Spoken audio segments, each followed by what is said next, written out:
Welcome to Tejal KHANDELWAL Study Center. Today's topic is rights. So let's revise rights together. What is a right? A right is that which is due to someone.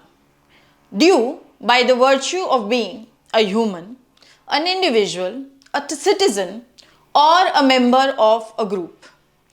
It is to give expression to important interest. It is the legal and moral recognition of choices to which particular weight is attached. The purpose of rights is to protect the significant interest by imposing duties on others. Rights are very important for human excellence, human development, and to ensure that we can live a meaningful and good life without facing any external constraints or barriers. Lasky points that rights are those conditions of social life without which no man can seek to his best in general to be himself at his best. The concept of rights came because there was rise of state absolutism, where usurpation of power by authoritarian, dictatorial and monarchical regimes was happening. So that power should not be abused and misused, it became important that individuals are given certain set of rights to be protected from the usurpation or absolute usage of power.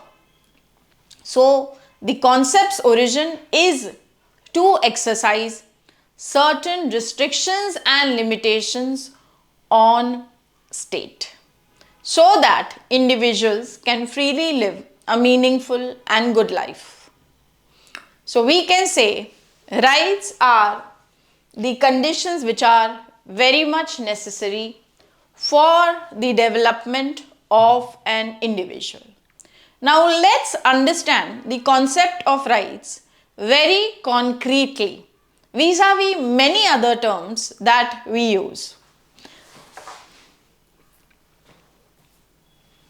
So the first is rights versus claims. All claims do not become rights because a claim will be a right only when it is protected and enforced. Otherwise, that claim will be an empty claim or a powerless claim. Rights versus privilege. Privilege is given to someone by the virtue of their status, which means it is with regard to inequality, it is with regard to some undemocratic system that certain privileges are given to few people or the wealthy people. So privileges are possessed by few, they are matter of patronage, and they are feature of undemocratic systems. On the other hand, when we talk about rights, rights are largely universal in nature and they are feature of democratic societies where certain restrictions are being or duties are being imposed on others to protect certain significant interest. Rights versus entitlements. Entitlements are something that some people either get by some historical backdrop, like for example the right to property has been justified as an entitlement in the natural rights theory. So when we talk about entitlements, they are established either by governments or established procedure or any historical precedent. So it is based on some set of a previous authorization. However, rights are not limited either by material things, either by budgets or any other constraints. Rights are given and they have to be fulfilled.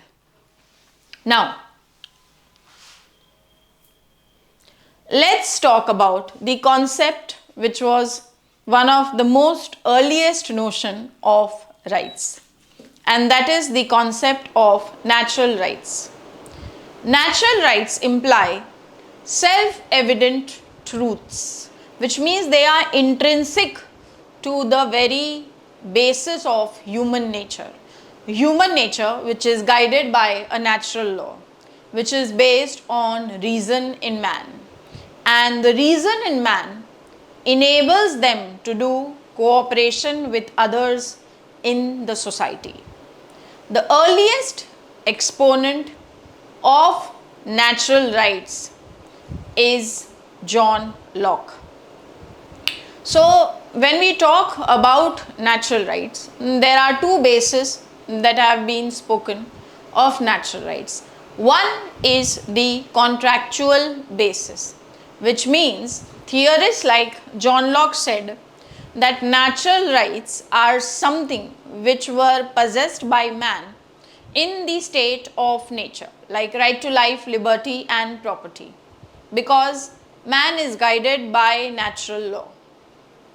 So, Locke says that even when the social contract will be formed, these natural rights will continue. And why we move from the state of nature towards the social contract is because there are certain inconveniences that exist in the state of nature. So, even the continuity of rights is there in the state of nature as well as when the social contract is formed.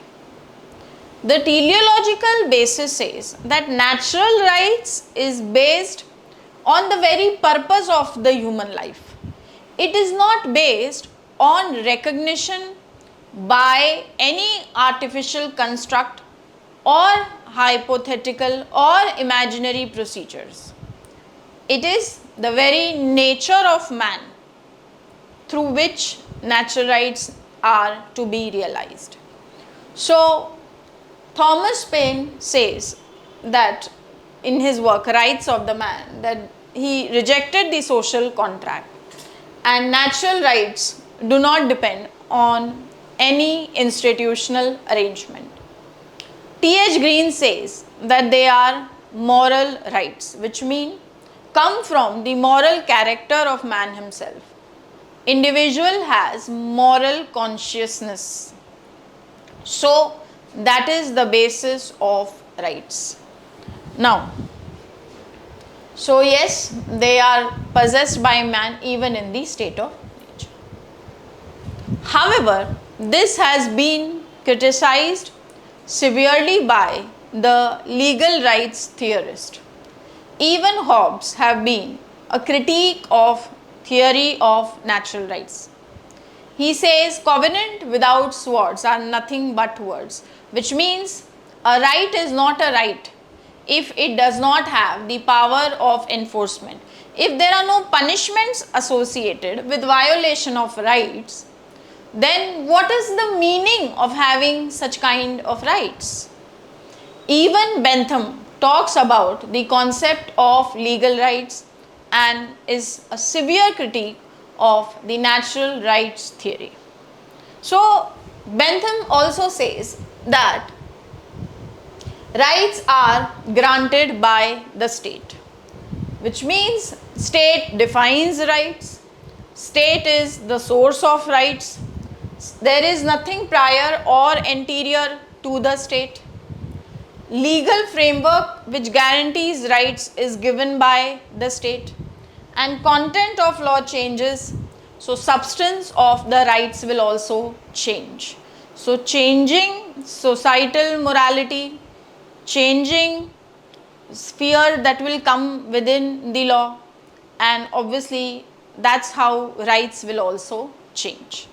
Okay, so state is very, very important in order to protect rights, to give legal framework to rights, to do enforcement of rights.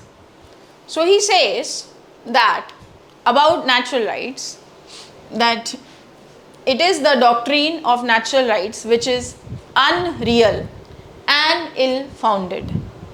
It is an invention of fanatics. It is dogmatic, it is unintelligible and devoid of any reasoning. He says they are nonsense upon stilts, and it is anarchical fallacies or terrorist language. Nonsense upon stilts. Stilts are something that are being used, when we go to many fairs or circus on which an individual is standing. So for Bentham, it is nonsense upon stilts, which means there is no ground on which these natural rights are standing. There is no basis. It is completely ill-founded, inconceivable. It is terrorist language. If we talk of natural rights like that, then there is no end to what all we want to bring within the scope of rights. And its concrete shape and structure is only given in the legal rights. So rights are, according to Bentham, creatures of law, and they are properly called so. Real laws give birth to real rights. Only political rights or positive rights which are recognized by the law, by the state, have determinate and intelligible meaning. Rights are the fruit of law alone, and no rights without law. They are contrary to law and anterior to law. So without the existence of law, no rights. Without state, there are no rights. So legal rights theorists locate law within state, locate rights within state and law. Now, let's move towards historical theory of rights. The historical theory of rights locates rights as a matter of a historical process, which means as a matter of tradition and custom. If something has been going on throughout the process of history, then it becomes a matter of a right. By that case, if we say there is a custom which is going on of sati, so it becomes a historical right in the perspective of the conservatives, which means if sati is something that is going on, there is a right to commit sati because it is historically been justified and followed in the society. It is a product of times and customs. However, such kind of arguments are not accepted today. Fine? Now, so it is a prescriptive theory and state as product of a long historical process. So rights are also growing from traditions and customs, and this is a very conservative perspective of rights. Edmund Burke says, every right is based on the force of long observance, and people have a right over anything they enjoy for a fairly long passage of time. However, there are limitations because all customs do not result into rights, and all rights don't have origin only in customs. There are various other bases on which rights are being stood upon. Now let's move towards the social welfare theory of rights. The social welfare theory of rights is associated with the proponents of the welfare state, which means earlier there were negative rights wherein certain restrictions on the state and state would not interfere in the life of individuals. However, when there was a transition that came in liberalism from classical or negative liberalism or negative liberty towards positive liberty, the content of rights also changed. So from negative rights, there is also focus on positive rights. And the welfare state theorists say it is based upon state to what extent they will be able to realize the rights. So scholars like T.H. Green, Hobhouse, Lasky and Ernest Barker, they say that law, custom and natural right yield to what is socially what? Useful or desirable. Rights as social to be exercised in the interest of both individual as well as society. Lasky's view is that social conditions to individual as a member of society. So he locates it within the sphere of society. Rights are something which should be beneficial for the individual as well as the society. Now, they promote individual personality. Social rights are never against social welfare. State is only recognizing and protecting rights. They are never absolute, okay? Because otherwise it will be a contradiction in terms. So positive liberals in that say the importance of rights, and it is always, there is no contradiction as such, okay, between individual and society. Now, Roscoe Pound and Zechariah Shafi say that they have to be exercised for both individual and society. Rights are conditions of social welfare and they serve the cause of social justice. So, that is the social welfare theory of rights, which means there is never conflict between individual and society and it can be reconciled. So, the Marxist critique that was offered to liberalism has led to this transition and brought the concept of social welfare theory of rights. Now,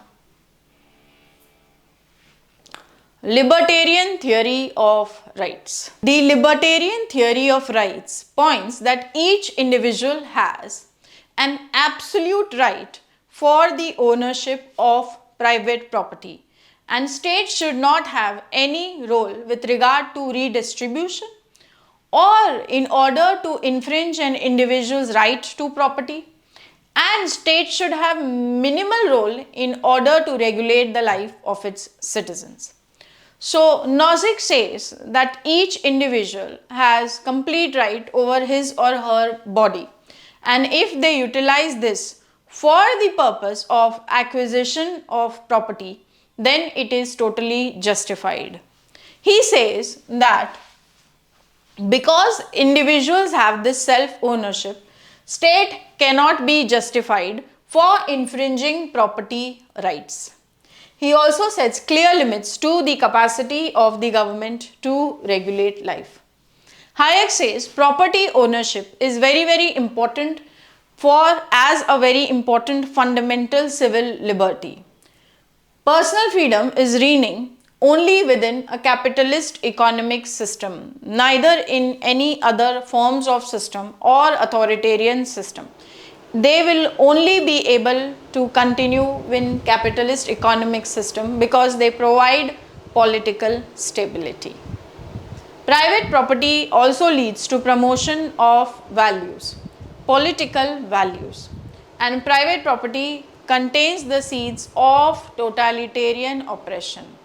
On the other hand, he says that property-less can be exploited by the wealthy as well as the government.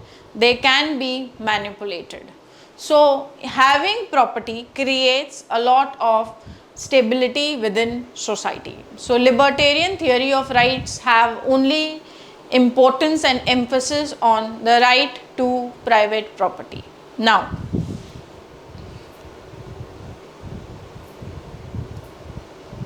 let's move towards Ronald Dworkin's view on rights as trumps. So what does Dworkin mean to say when he says that rights are trumps? So in his work, Taking Rights Theory Seriously, he says that rights have a moral basis. Individual should have certain rights which should not be compromised for any collective goal.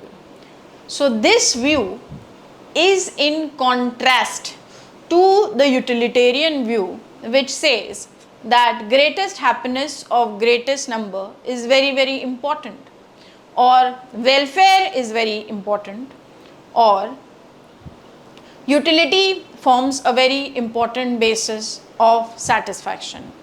So Dworkin says that the utilitarian notion is not justified, where minority rights or individual rights are being compromised for the larger welfare, for collective goal, or a goal like greatest happiness of greatest number.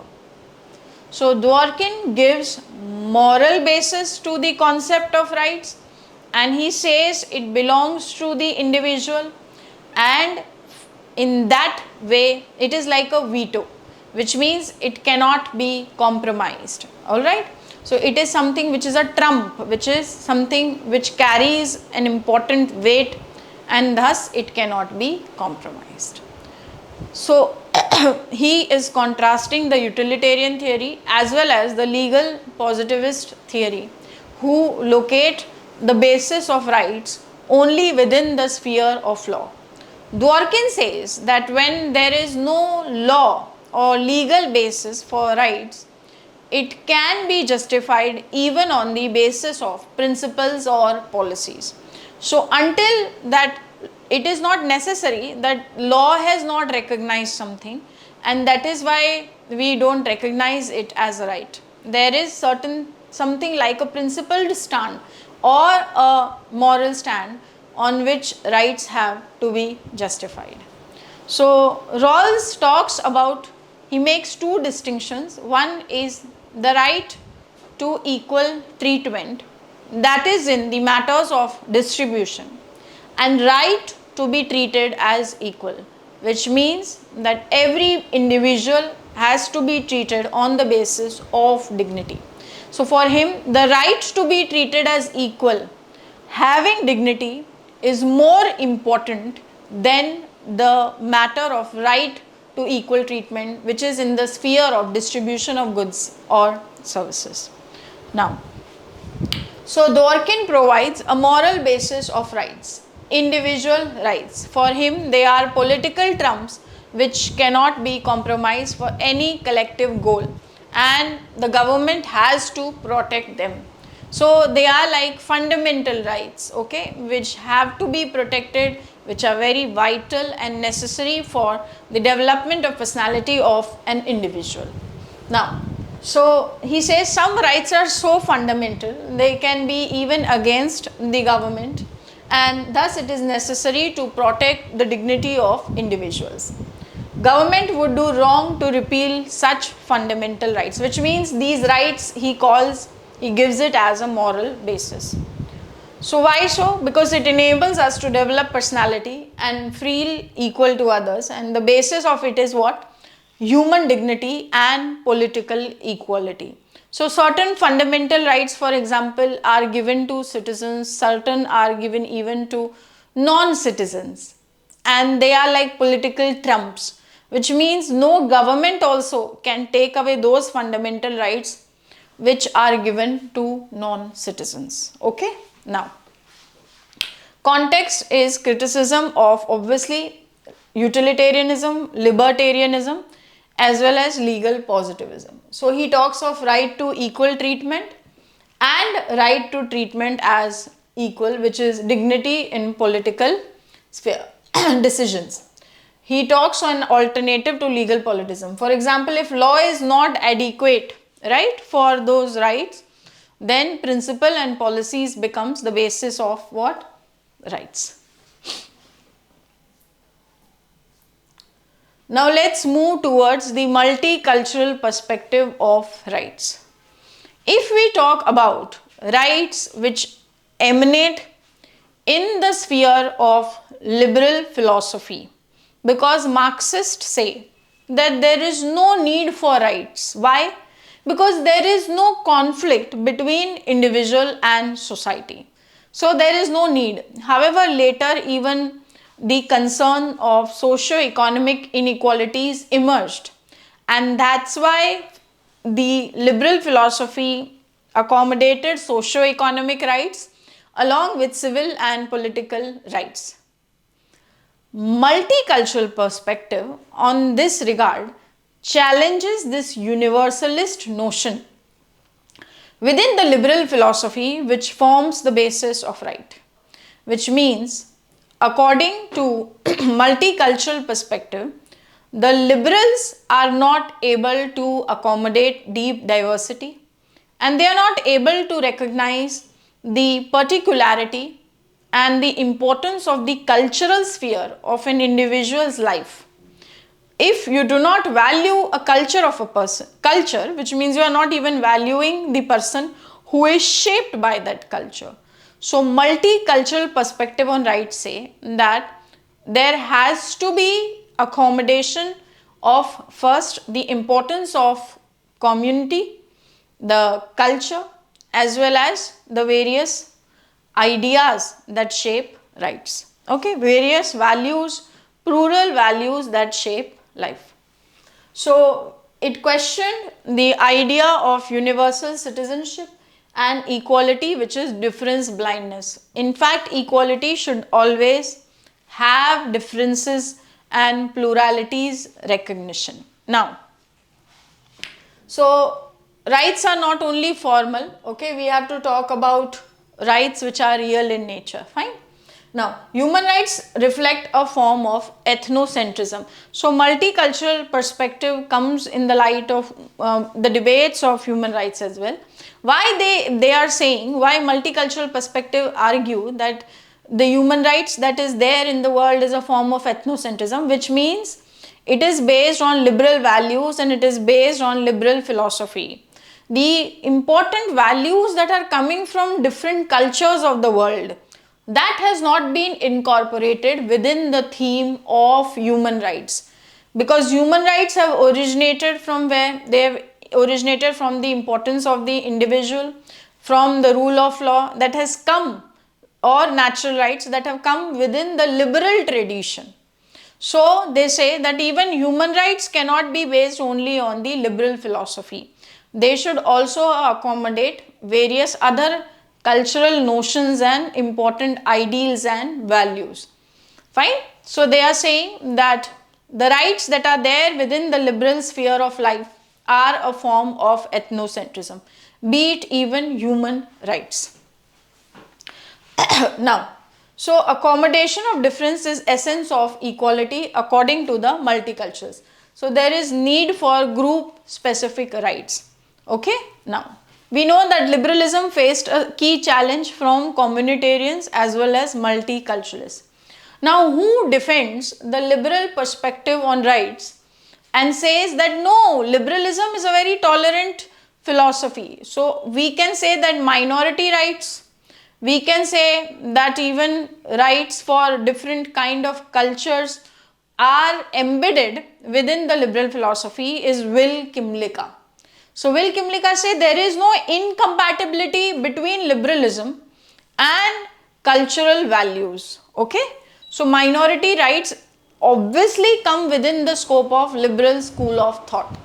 So Will Kimlicka will say there is recognition of minority rights multicultural within the multicultural context of the West and within the liberal framework. There is difference, however, he makes between national minorities and immigrant groups. Now, national minorities, which means those minorities who have a different culture than the majorities within these Western nations, they have to be given representative rights.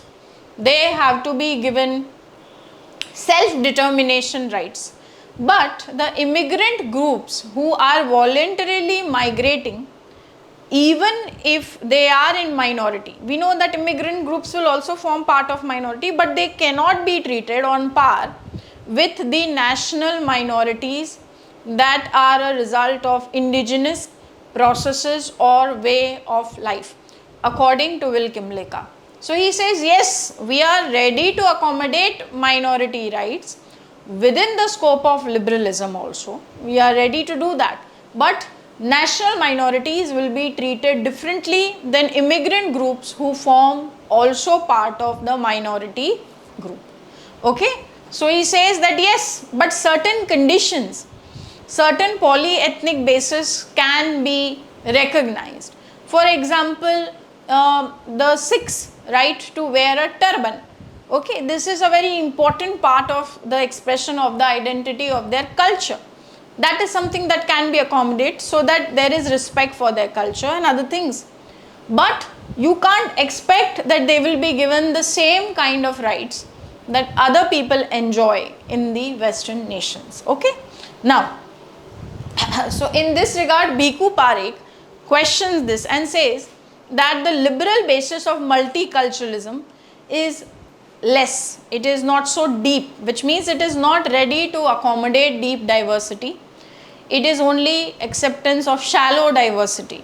So he is arguing in a way from liberal framework as well as laying the post-colonial basis. Why in liberal framework? Because he brings plurality within liberal school of thought, as well as he talks about post-colonial concerns, which means he says that immigrant groups also should be treated at par, okay, with the national minorities, because they also need this recognition so that they can have a meaningful and good life. Okay. So yes, Bhikkhu Parekh talks in the post-colonial perspective as well as pluralist multiculturalism within liberal framework. Now, so he says human dignity is a fundamental value and that needs to be respected. He suggests that there should rather be what? Dialogue between civilizations. Okay. So this is about rights. Now let's revise human rights together. Human rights are those rights which we have by the virtue of being a human. They are for all persons equally by the virtue of their humanity. Every individual, irrespective of their religion, race or nationality, can be protected within the realm of human rights. It is based on human dignity and it is the minimum condition that is important for a tolerable life. It is universal, it is paramount and it is inalienable from an individual. So when you might not get protection as a member of the state, that is citizen, you may become stateless, you may become a refugee. However, you might still get protection under the cover of human rights. They are so inherent to human nature that without them we cannot live as human beings. So yes, they are based on international legal and moral principles, norms which aspire to protect all people everywhere. Now let's see the origin of human rights. Human rights can be said as the revival of natural rights in the 20th century. However, as there was decline in religious belief, the human rights are viewed from a secular perspective. Human rights came into being because of the genocides and atrocities against humanity that was witnessed in the action of Hitler against the Jews. The Nuremberg trials led to the emphasis and debate on human rights. Its key expression is in the Universal Declaration of Human Rights, which says all human beings are born free and equal in dignity and rights. They are endowed with reason and conscience and should act towards one another in a spirit of brotherhood. So we can see that how human rights come in the realm in the 20th century. When we say that human rights are universal, which means all human beings on this planet, on this earth have them, whatever be their nationality, race, religion. So they are universal in nature. When we say they are inalienable, which means you cannot separate them from any human being, neither the state, neither any institution, neither any association, neither society. It is individual and it is given to every human being. When we say they are paramount, which means they are supreme, but however, they are not absolute, and what should be the scope of human rights has become a matter of key debate, because bringing everything within the scope of human rights can lead to human rights inflation. Now, when we talk about human rights, there is a key debate that comes that it might challenge the Westphalian notion of state as sovereign. States can be someone who might protect human rights. States may also be the one who violate human rights. So, there is a key relation between state sovereignty and human rights. If the state becomes an authority which violates human rights, it can be challenged and should be challenged. Now, so relations between individual and state challenge state sovereignty and authority of the state, because it serves, human rights serves whom? The interest of the individual. Now, Jack Donnelly points that human rights are complex and contested and should be spoken of in the realm of social practice. Now, let's talk of how human rights have evolved in this sense. It is said that there are 3 generations of human rights. The first generation of human rights emphasized on civil and political rights, on legal rights, and they were inspired by the philosophy of liberalism.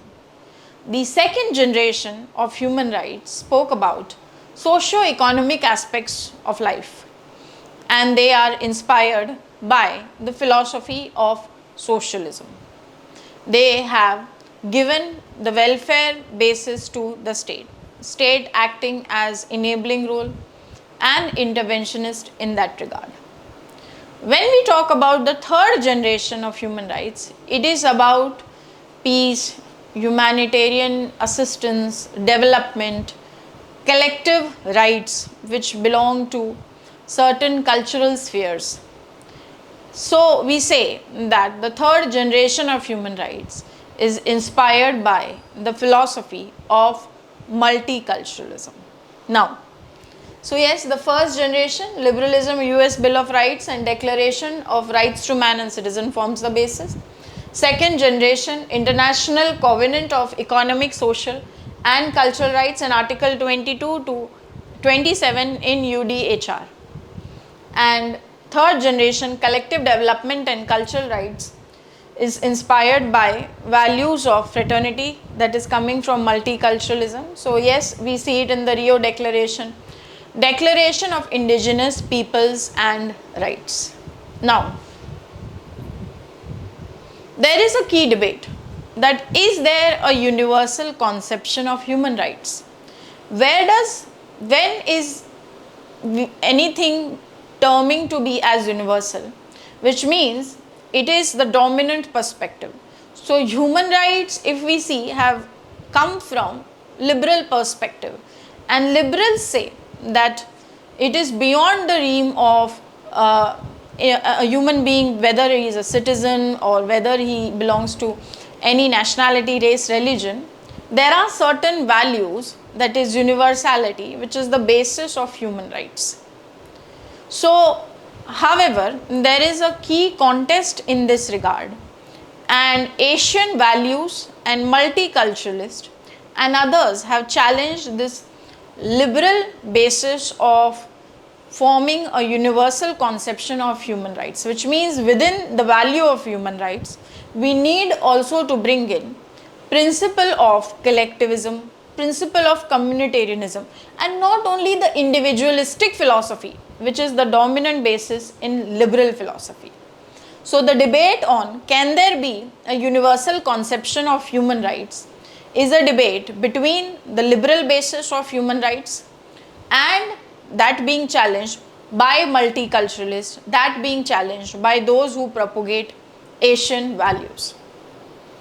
Now let's see how different scholars debate the universal conception of human rights. So we have cultural relativists who challenge the hegemony of the West, and they say it is a weapon of cultural hegemony of obviously the West. So we should talk about what? Asian values. Now, Samir Amin says human rights are a tool of neo-imperialism and it is the primacy of US hegemony. Amartya Sen says that leaders may manipulate discussion of human rights, adopting self-serving positions to prevent changes to the status quo, which means he's pointing that not necessarily we have to go by cultural idea or only by liberal ideas, okay? There can be challenges in both. Now, M. Freeman says, not necessary there is incompatibility between communal values and individual rights, trying to balance that view.